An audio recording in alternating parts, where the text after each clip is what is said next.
अपनी ताकत को पहचानिए, अपने बाजुओं को पहचान है सरकार के इस आताताई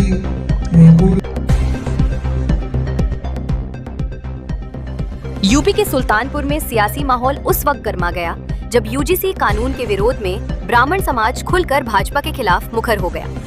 बाहुबली नेता व पूर्व विधानसभा प्रत्याशी कृष्ण कुमार पांडे उर्फ कक्कू पांडे के नेतृत्व में हुई बैठक ने साफ कर दिया कि अब ये विरोध सिर्फ माल नहीं बल्कि राजनीतिक चुनौती बन चुका है। बैठक में मौजूद ब्राह्मण नेताओं और समाज सेवियों ने सीधे तौर पर भाजपा पर निशाना साधते हुए कहा कि जिस सरकार को ब्राह्मण समाज ने हमेशा मजबूती दी, वही सरकार आज उनके हितों की अनदेखी कर रही है। वक्ताओं ने दो टूक कहा, यूजीसी कानून वापस नहीं हुआ तो सड़कों से लेकर चुनावी मैदान तक भाजपा को जवाब मिलेगा। इस बैठक में बार महामंत्री दिनेश दुबे, पूर्व प्रमुख पंडित रामशब्द मिश्रा, युवा नेता चंदन तिवारी, समाज सेवी राजकुमार तिवारी, पूर्व प्रधान रमेश दुबे, नवल मिश्र समेत कई प्रभावशाली ब्राह्मण चेहरे मौजूद रहे।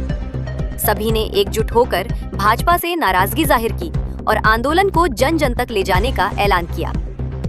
बैठक के दौरान बार बार ये सवाल गूंजता रहा कि जब निर्णय ब्राह्मणों के खिलाफ है तो समर्थन क्यों?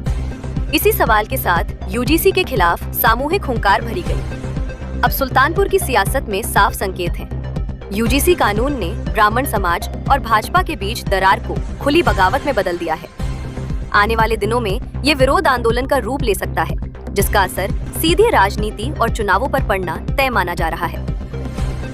इसके लिए आज से शुरुआत हो ही गई है। वैसे तो शुरुआत पहले से ही है, हम लोगों की लोगों से चर्चा पर्चा बातचीत लोगों से चल रही हैं और इस मुहिम को और धार देने के लिए यहाँ सुल्तानपुर के जो हमारे नवयुवक हैं, जो साथी हैं, जो हमारे सर्व समाज के लोग हैं, वो लोग आगे आए हैं, तो हम उनसे उनका सहयोग लेकर, उनका साथ लेकर के इसको हम आगे बढ़ाएंगे। भारतीय जनता पार्टी कहती है बटोगे तो कटोगे, ये तो बांटने का काम खुद किया। हाँ, तो ये आप तो खुद ही बता रहे हैं, तो वो तो मैं कह रहा हूँ हमेशा बांटने का काम किया इन्होंने। कभी बैकवर्ड फॉरवर्ड लड़ाया, तो कभी हिंदू मुस्लिम लड़ाया, अब ये जो फिर भाई भाई को बांटने का काम कर रहे हैं। लेकिन हमारे देश की जनता ये बंटने वाली नहीं है।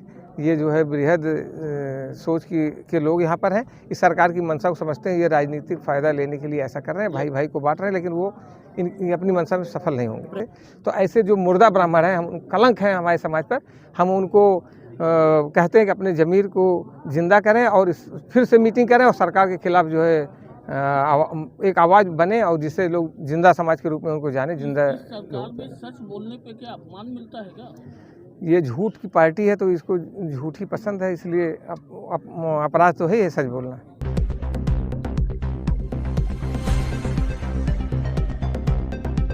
सुल्तानपुर से यश न्यूज़ के लिए देवेंद्र ठाकुर की रिपोर्ट।